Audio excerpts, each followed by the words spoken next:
Mes frères et sœurs, notre foi en Dieu Tout-Puissant ne trahit pas le Seigneur Jésus. Il s'agit de rester en phase avec Dieu. Dieu Tout-Puissant est le Seigneur Jésus revenu. Et il entame une phase plus élevée, réalisée sur la base de l'œuvre du Seigneur Jésus. Tout comme le Seigneur Jésus a accompli l'œuvre de rédemption sur la base de l'œuvre de l'Éternel Dieu. Aussi, ces trois noms, l'Éternel, Jésus et Dieu Tout-Puissant, sont différents noms que Dieu a adoptés pour son œuvre à différentes ères. Les noms ont changé, et l'œuvre également. Mais Dieu reste unique. Son essence est toujours celle de Dieu lui-même. Ils sont un seul esprit. Lisons les paroles de Dieu Tout-Puissant. Allons à la page 936.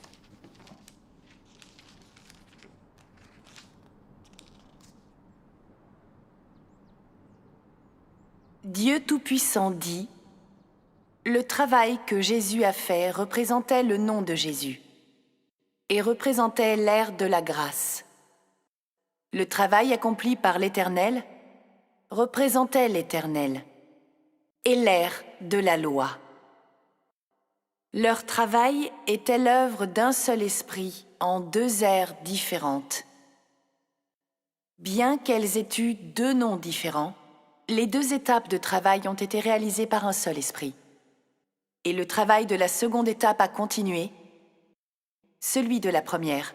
Comme le nom était différent et le contenu du travail était différent, l'ère était différente. Lorsque l'Éternel est venu, ce fut l'ère de l'Éternel. Et quand Jésus est venu, ce fut l'ère de Jésus. Et donc, chaque fois que Dieu vient, il a un nom. Il représente une ère, il ouvre un nouveau chemin, et sur chaque nouveau chemin, il prend un nouveau nom. Ce qui montre que Dieu est toujours nouveau et jamais vieux, et que son travail progresse toujours. L'histoire avance toujours, et le travail de Dieu avance toujours. Pour que son plan de gestion de 6000 ans arrive à sa fin, il doit continuer à progresser. Chaque jour, il doit faire un nouveau travail. Chaque année, il doit faire un nouveau travail. Il doit ouvrir de nouvelles voies, doit commencer de nouvelles ères, commencer un travail nouveau et plus grand, et porter de nouveaux noms, et faire un nouveau travail. De l'œuvre de l'Éternel à celle de Jésus, et de l'œuvre de Jésus à celle de l'étape actuelle, ces trois étapes couvrent toute la portée de la gestion de Dieu et tout cela est le travail d'un seul esprit. Depuis qu'il a créé le monde, Dieu a toujours géré l'humanité. Il est le commencement et la fin, il est le premier et le dernier. Et il est celui qui commence une ère, et celui qui amène l'ère à sa fin. Les trois étapes de travail, différentes ères, et dans différents endroits, sont sûrement réalisées par un seul esprit. Tous ceux qui séparent ces trois étapes s'opposent à Dieu. Maintenant, tu dois comprendre que tout le travail de la première étape jusqu'à aujourd'hui est l'œuvre d'un seul Dieu, l'œuvre d'un seul esprit. Cela ne fait aucun doute. Les paroles de Dieu Tout-Puissant sont claires. Dieu Tout-Puissant est l'Éternel qui nous a guidés et qui a promulgué la loi. Il est le Seigneur Jésus qui a été crucifié pour acheter toute l'humanité. Le jugement de Dieu Tout-Puissant, l'œuvre de rédemption du Seigneur Jésus et l'œuvre de la loi de l'Éternel Dieu sont le fait d'un seul Dieu. Dieu sauve l'humanité pas à pas, en accord avec son plan et les besoins de l'humanité. Alors, accepter le nom de Dieu Tout-Puissant n'est pas une preuve d'ingratitude envers le Seigneur Jésus. C'est suivre les traces de l'agneau, en gardant le chemin de Dieu et en le suivant loyalement. Dieu approuve ceci. Comme dans l'Apocalypse, chapitre 14, verset 4. Ils suivent l'agneau partout où il va. Ils ont été rachetés d'entre les hommes comme des prémices pour Dieu et pour l'agneau. Tous ceux qui s'attachent au nom de Jésus et qui n'acceptent pas Dieu Tout-Puissant deviendront des traîtres éliminés par Dieu. Comme au temps où Dieu est venu œuvrer sous le nom de Jésus, les disciples acceptant son œuvre et suivant le Seigneur Jésus n'abandonnaient ni le droit chemin, ni l'Éternel Dieu. C'était même le contraire. Ils suivaient ses traces et lui étaient loyaux. Les pharisiens qui croyaient être loyaux envers l'Éternel Dieu se sont attachés à son nom, niant le Seigneur Jésus. Alors, au bout du compte, ils n'ont pas obtenu les louanges de l'Éternel Dieu. Et ils sont devenus les cibles de sa malédiction et sa punition. Nous devrions donc tirer une leçon de l'échec des pharisiens. Acceptons Dieu Tout-Puissant et marchons dans ses pas. C'est notre seule chance de salut. C'est évident. Sœur Wang, que pensez-vous de notre partage? Mes sœurs, toutes ces années, j'ai senti que le nom de Dieu était mystérieux. Mais je n'ai pas trouvé de réponse. Mais grâce à votre partage, bien des choses sont plus claires. Je vais vraiment étudier de près tout ce dont vous avez parlé.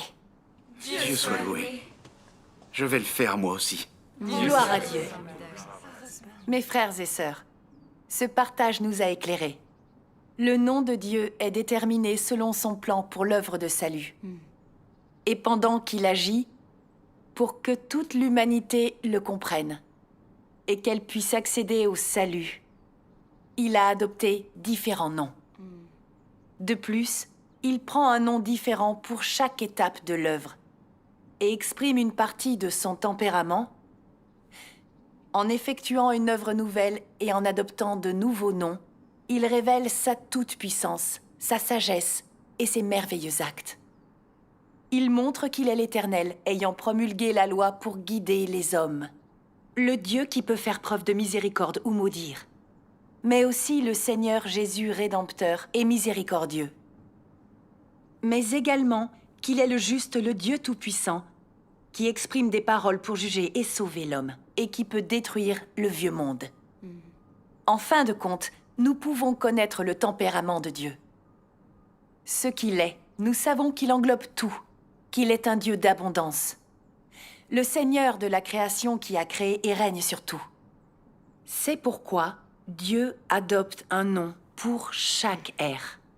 Quand les hommes auront enfin une vraie compréhension de Dieu ou à la fin de son œuvre, c'est-à-dire son plan de gestion de 6000 ans, les noms qu'il a pris pour son œuvre sur Terre s'achèveront. Allons à la page 934 pour lire les paroles de Dieu Tout-Puissant.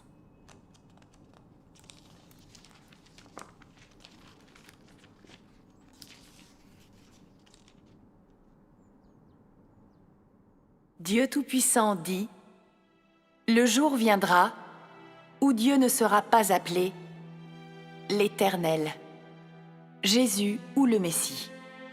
Il sera simplement appelé le Créateur. À ce moment-là, tous les noms qu'il a pris sur la terre arriveront à leur fin, car son travail sur la terre aura pris fin. Après cela, il n'aura pas de nom. Lorsque toutes les choses se trouveront sous la domination du Créateur, pourquoi lui donner un nom très approprié, mais incomplet ? Cherches-tu encore le nom de Dieu maintenant ? Oses-tu encore dire que Dieu est seulement appelé l'Éternel ? Oses-tu encore dire que Dieu peut seulement être appelé Jésus ?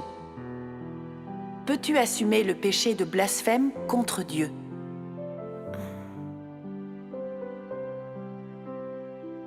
Quand ce jour viendra, Dieu n'utilisera plus de noms qui sont très appropriés mais incomplets pour le représenter. Il ne s'appellera plus l'Éternel, ou Jésus, ou Dieu Tout-Puissant. Mais il s'appellera Dieu lui-même, qui est plein de pouvoir et d'autorité. Il s'appellera le Seigneur de la création. C'est pour les hommes la façon la plus adéquate d'appeler Dieu.